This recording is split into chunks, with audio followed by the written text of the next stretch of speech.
Hello everyone, कैसे हैं आप सभी। आई होप अच्छे होंगे।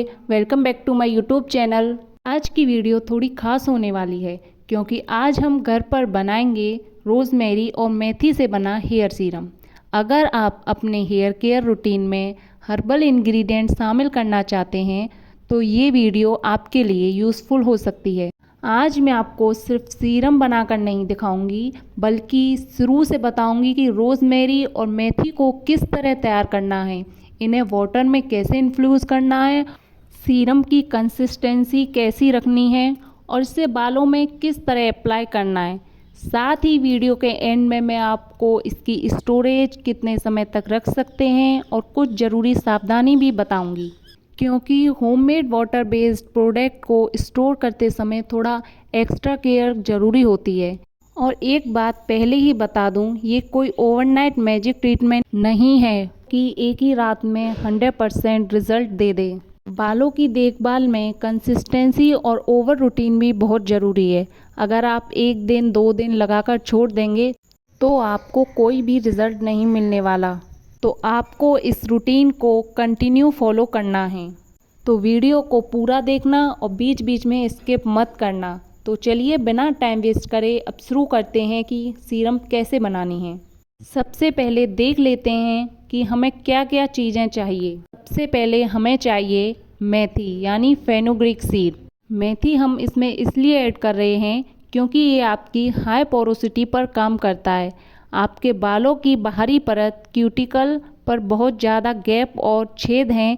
ऐसे बाल पानी और नमी बहुत जल्दी सोख लेते हैं और उतनी ही जल्दी से वो बाहर भी निकालते हैं। इसीलिए बाल हमेशा रूखे सूखे रहते हैं और बीच में से ही ब्रेक करते हैं। तो मेथी हमारे इस बीच से होने वाले ब्रेक को बचाएगी। और लेंगे हम थोड़ी सी रोज़मेरी ड्राई लीव्स। ये हमारे लो पोरोसिटी पर काम करेगा। इसमें हमारे बाल बीच से ब्रेक नहीं होते हैं, इनमें कोई होल नहीं होता है, ये कसकर होते हैं। लेकिन बाल जब रूट से झड़ते हैं तो ये उस पर वर्क करेगा। और लेंगे एक कंटेनर और एक स्प्रे बोतल या फिर हेयर ऑयल एप्लीकेटर भी ले सकते हैं। अगर ये भी नहीं है तो आप कॉटन बॉल की हेल्प से भी लगा सकते हैं। और हम लेंगे एक छोटा गिलास डिस्टिल्ड वाटर। आप अगर पानी ख़राब लेंगे तो वो आपके बालों को और ज़्यादा ख़राब करेगा। अगर बड़ा गिलास है तो आधा गिलास पानी लें। हाँ, मैंने कम्प्लीटली ड्राई और क्लीन्ड स्प्रे बोतल ली है। अगर इसमें ज़रा सा भी पानी या गंदगी हुई तो ये आपका पूरा सीरम ख़राब हो जाएगा, इसमें फंगस लग जाएगी। अगर आप कोई readymade lightweight cosmetic hair serum base use कर रहे हैं तो उसकी इंग्रेडिएंट और इंस्ट्रक्शन ज़रूर चेक करें। मैं यहाँ क्वांटिटी बहुत ज़्यादा नहीं ले रही हूँ क्योंकि होममेड वाटर बेस्ड प्रिपरेशन में प्रिजर्वेशन कॉमर्शियल जैसा नहीं होता, इसलिए छोटी क्वांटिटी बनाना ज़्यादा प्रैक्टिकल रहता है। और सबसे ज़रूरी बात, हम जिस भी बर्तन और बोतल का यूज़ करेंगे वो बिल्कुल साफ़ और सूखी होनी चाहिए। अब सबसे पहले मैं लूँगी रोज़मेरी की ड्राई लीव्स। अगर आपके पास फ्रेश प्लांट है तो आप वो भी ले लें। तो यहाँ मैं ले रही हूँ 1 चम्मच। और पानी आपको 1 गिलास के हिसाब से 1 चम्मच ही रखनी है। अगर आप 2 गिलास लेते हैं तो 2 चम्मच लें। और लूँगी मैं यहाँ पर मेथी आधी चम्मच। रोज़मेरी से मेथी को आधा ही रखना है। अगर आप 2 चम्मच रोज़मेरी लेते हैं तो 1 चम्मच मेथी लें। और लूँगी यहाँ मैं 1 छोटा ग्लास वाटर। ध्यान रखें कि मेथी बहुत ज़्यादा लेने की ज़रूरत नहीं है। अब आप देख सकते हैं मैंने यहाँ तीनों इंग्रेडिएंट्स को ले लिया है। अब हम इसे हल्की आंच पर गर्म करेंगे। हमें आंच को तेज़ नहीं रखना है। हमारा उद्देश्य रोज़मेरी और मेथी को पानी में इन्फ्यूज़ करना है, इसीलिए आंच को हमको धीमी रखना है। जो रोज़मेरी और मेथी है वो तभी अपना गुण उसमें छोड़ेंगे। अब हम इसे गैस पर रख देंगे। आपको कम से कम 8 से 10 मिनट के लिए हल्की आंच पर रख देना है।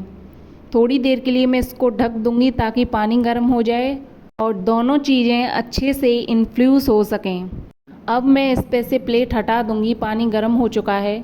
अब इस पर दोबारा प्लेट नहीं रखनी है और इसे बीच बीच में थोड़ा चलाते रहेंगे। आप देख सकते हैं इसमें थोड़ा चेंज भी हो गया पानी। अब हम इसे 8 से 10 मिनट के लिए कम से कम पकने देंगे। हमें इतना पकाना है कि इसका पानी जो है वो आधा हो जाए। मैंने इसको अच्छे से पका लिया है, पानी भी लगभग आधा हो चुका है। अब हम गैस को बंद कर देंगे और इसे ठंडा होने के लिए रख देंगे। अब हमारा रोज़मेरी और मेथी वाला मिक्सचर काफ़ी अच्छी तरह तैयार हो चुका है और ये ठंडा भी हो चुका है। अब इसे हम छान लेंगे। मैं यहाँ एक साफ़ स्ट्रेनर का यूज़ कर रही हूँ, आप चाहें तो इसे कपड़े की मदद से भी छान सकते हैं। अब धीरे धीरे मैं पूरा लिक्विड छान रही हूँ ताकि रोज़मेरी और मेथी के छोटे छोटे पार्टिकल्स अलग हो जाएं। ये हमारे पास साफ़ लिक्विड छनकर तैयार हो चुका है। अगर आपके लिक्विड के छोटे छोटे पार्टिकल्स रह गए हैं तो इसे एक बार और फिल्टर कर सकते हैं। ये स्टेप बहुत ज़रूरी है क्योंकि हम फाइनल प्रोडक्ट में सीड्स या रोज़मेरी के छोटे पार्टिकल्स नहीं रखना चाहिए। अब यहाँ मैं एक साफ़ और सूखी हुई स्प्रे बोतल ले रही हूँ। आप देख सकते हैं मेरे ग्लास का पानी आधा हो चुका है। मैंने ये पूरा ग्लास रखा था बॉयल होने के लिए। अब ये सारा लिक्विड मैं इसके अंदर फिल करूँगी।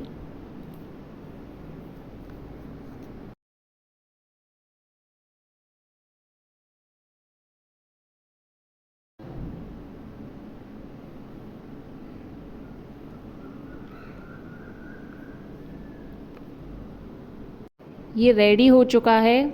अब इसे पूरी तरह रूम टेम्परेचर तक ठंडा होने देंगे।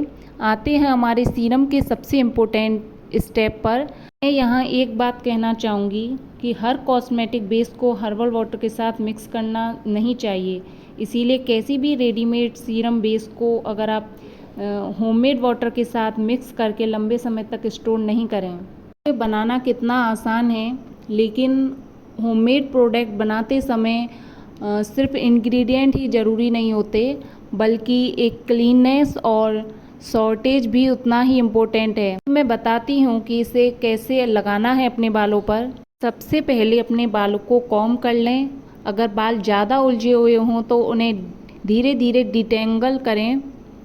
अब सबसे पहले बालों की लेंथ और ख़ासकर एंड पर अप्लाई करूँगी। आपको बालों को पूरी तरह सीरम से गीला करने की ज़रूरत नहीं। बालों की लेंथ पर भी अप्लाई करना ज़रूरी है। क्यों? क्योंकि मैं आपको पहले भी बता चुकी हूँ कि हमारे बालों में जो छेद होते हैं या गैप होता है, ये मेथी उस पर वर्क करता है। अब मैं इसे स्कैल्प पर अप्लाई करूँगी, लेकिन ध्यान रखें अगर आप पहली बार इसे इस्तेमाल कर रहे हैं तो आप पेस्ट टेस्ट ज़रूर करें। अगर आपको कोई रिएक्शन होता है तो आप इसे बिल्कुल यूज़ ना करें, क्योंकि हर चीज़ हर किसी के लिए नहीं होती है। आप धीरे धीरे अपने बालों को इस तरह पार्ट करके आप जड़ों तक इसे स्प्रे करें और फिर आपको कम से कम 2 मिनट के लिए मसाज करनी है। हमने रोज़मेरी और मेथी को इसमें शामिल किया है। रोज़मेरी को कई लोग अपने हेयर केयर में इस्तेमाल कर रहे हैं, वहीं मेथी भी ट्रेडिशनल हेयर केयर में काफ़ी समय से इस्तेमाल किया जा रहा है। ये सीरम कोई ऐसा प्रोडक्ट नहीं है जिससे रातों ही रातों में आपको बहुत ज़्यादा अच्छा फ़र्क नज़र आए। बालों की देखभाल के लिए जेंटल शैम्पू, स्कैल्प को साफ रखना और पर्याप्त न्यूट्रिशन और ओवरऑल हेल्दी रूटीन भी बहुत ज़रूरी होता है। बात करते हैं सबसे ज़रूरी चीज़ की, स्टोरेज। क्योंकि इसमें वाटर बेस्ड होममेड इंग्रेडिएंट है और इसमें कोई कॉमर्शियल प्रिजर्वेशन नहीं है, इसीलिए ज़्यादा समय तक रूम टेम्परेचर पर रखना सही नहीं है। कम क्वांटिटी में बनाए तो ज़्यादा अच्छा है और साफ़ बोतल में ही रखना है आपको, और बोतल को बार बार खुला भी नहीं छोड़ना है। गंदे हाथों से प्रोडक्ट को बिल्कुल भी टच ना करें। अगर इरिटेशन, इचिंग या कोई जलन महसूस हो तो इसको यूज़ करना बंद कर दें, क्योंकि हर चीज़ हर इंसान को सूट नहीं करती। तो फ्रेंड्स, आज हमने रोज़मेरी और मेथी का हेयर सीरम बनाने का पूरा तरीका देखा। अगर आपको ये वीडियो हेल्पफुल लगी हो तो वीडियो को लाइक ज़रूर करें, अपने फ्रेंड्स और फैमिली के साथ शेयर करें और चैनल को सब्सक्राइब करना ना भूलें। आप कमेंट करके बताइए कि आप अगली वीडियो किस इंग्रेडिएंट पर चाहते हैं। Thank you so much for watching.